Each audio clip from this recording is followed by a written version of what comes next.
മഹത്തായ ഒരു സദസ്സിലാണ് നാം നിലകൊള്ളുന്നത്.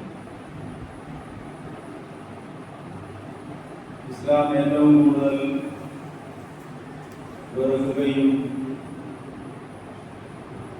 വളരെയേറെ അപകടകരമെന്ന് ചൂണ്ടിക്കാട്ടുകയും ചെയ്ത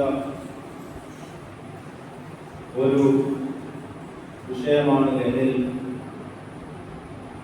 മനുഷ്യനെയും സമൂഹത്തെയും ഭൂമിയുടെ കിടപ്പിനെ തന്നെയും സാമൂഹ്യ ക്രമങ്ങളെ തന്നെയും അട്ടിമറിക്കുന്ന തരത്തിലുള്ള ഒരു സംവിധാനമാണ് ലഹരി. ലഹരിക്കെതിരെ 1400 വർഷങ്ങൾക്ക് മുമ്പ് പ്രവാചകൻ സ്വല്ലല്ലാഹു അലൈഹി വസല്ലമ പ്രഖ്യാപനം നടത്തിയപ്പോൾ മരുഭൂമിയായിരുന്ന അറേബ്യൻ നഗരം മദ്യത്തിന്റെ പുഴകൾ ഒഴുകിയെന്നാണ് ചരിത്രം പറയുന്നത്. ഇന്ന് കേരളമാകട്ടെ, ഇന്ത്യ ആകട്ടെ, ലോകരാജ്യങ്ങളാകട്ടെ മദ്യത്തിൻ്റെയും മയക്കുമരുന്നിൻ്റെയും മറ്റ് രാസലഹരിയുടെയും, അത് സ്കൂളിൽ പഠിക്കുന്ന കുഞ്ഞുങ്ങളാകട്ടെ,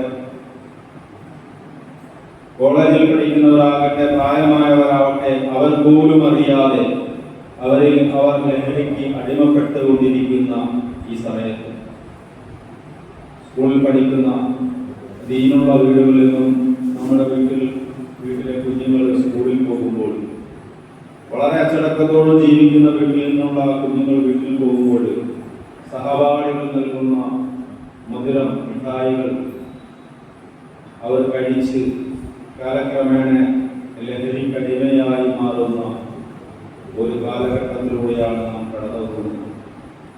കേരള സർക്കാർ പ്രഖ്യാപിച്ച തൂഫാൻ വളരെ സ്വാഗതാർഹമാണ്. അതിൻ്റെ ഭാഗമായി ദാറുൽ മുഹ്സിനാത്ത് നടത്തുന്ന ഈ പ്രോഗ്രാം എന്തുകൊണ്ടും ശ്രദ്ധേയമാണ്. ഇതിലേക്ക് ആഗതരായ എല്ലാവരെയും, പ്രത്യേകിച്ച് all India Muslim personal law ബോർഡിൻ്റെ കേരളത്തിൽ നിന്നുള്ള സമാധാനീയനായ നേതൃത്വം മൗലാന അബ്ദുൽ ഷുക്കൂർ അൽ ഖാസിമി ഉസ്താദ്, നമ്മുടെ ബഹുമാന്യനായ ജമാഅത്ത് പ്രസിഡന്റ്, വാർഡ് മെമ്പർ, അതുപോലെ ജമാഅത്തിന്റെ സെക്രട്ടറിയും